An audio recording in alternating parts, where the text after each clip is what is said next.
Mahaba na po ang pila sa NAIA Terminal 3 naman kung saan dagsama pasaherong magsisiuwian sa kinikilalang mga probinsya para po sa Pasko. At mas mahigpit naman ngayon ang seguridad sa paliparan kasunod po na nangyaring pamamaril noong nakaraang Biyernes. May ulat on the spot si Dante Perello. Dante?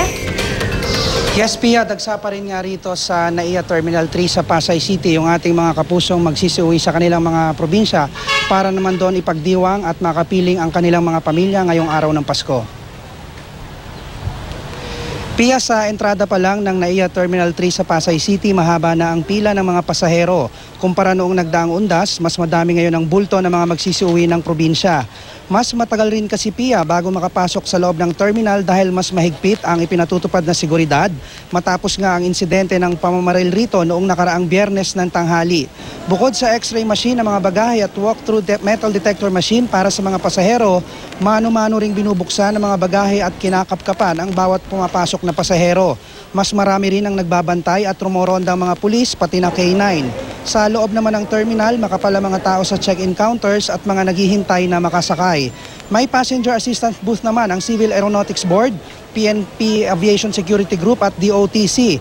Samantala, Pia, kanselado naman ang biyahe ng PAL Express Flight 2P8484 at 2P8485 mula Maynila papunta at pabalik ng Basco, Batanes dahil sa masamang panahon. Gayon din ang biyahe ng Cebu Pacific Flight 5J521 at 5J522 na paalisa na kaninang 9:30 ng umaga papunta at pabalik ng Naga City dahil rin sa masamang panahon. Pia, sa ordinaryong araw, naglalaro sa 20,000 hanggang 30,000 ang mga pasahero rito. Pero sa record naman ng NAIA Terminal 3 Traffic Operations Center, noong nakaraang linggo na itala ang pinakamaraming bilang ng mga pasahero. Nasa mahigit 17,000 ang arrival at mahigit 20,000 ang departure sa domestic flights. Nasa mahigit 4,000 naman ang arrival at departure ng international flights. Narito ang pahayag ng ating mga nakausap kanina, Pia. Kung sa mabagal. Pero okay lang. Ewan ko lang kung reasonable yung bagal na to kasi first and foremost yung incident sa labas, hindi naman sa loob yung concern. Pero ganito yung, kumbaga, nahihirapan yung mga nagbabiyahe.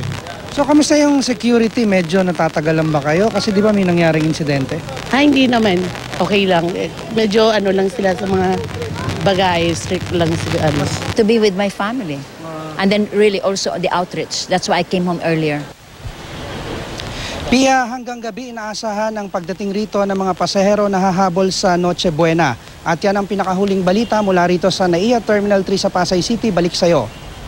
Dante, kamusta naman yung daloy ng trapiko sa paligid ng paliparan? Kasi syempre baka yung mga hahabol sa kanilang flight, kailangan ba nilang agahan dahil baka maipit pa sa traffic o maluwag na yung daloy ng trapiko ngayon? Sa ngayon, Pia, ay medyo may kaluwagan naman yung daloy ng trapiko papunta rito sa NAIA Terminal 3. Nagkakaroon lamang ng bahagyang pagbabagal doon sa may pinaka-checkpoint kung saan nga itong mga security guard ay mas masusing ine-inspeksyon yung bawat sasakyan at pumapasok dahil nga doon sa nangyaring insidente rito, Pia. Alright, at yung nakikita namin dyan sa gilid mo, Dante, yan yung pila papasok, no? So, mahaba ba yung pila? Kasi syempre, dadaan pa sa x-ray machine yung kanilang mga daladalang bagahe. Tama, Pia, mahaba. Actually, yung ating observation kasi last undas nga ay nandito rin tayo para mag-cover, ay napansin natin na halos lahat ng gate papasok ng terminal ay puno at mahaba ang pila. Pero yan naman ay unti-unti rin nababawasan dahil ang ginagawa nitong mga airport security ay nagdagdag na sila ng mga tao na mag-i-inspection sa mga bagahe at kakapkap sa mga pasahero para nga hindi naman masyadong mag-clog o magkaroon ng volume ng mga pasahero dito, Pia. Alright, Dante, maraming salamat sa iyo. Si Dante Perello po live mula sa NAIA Terminal 3.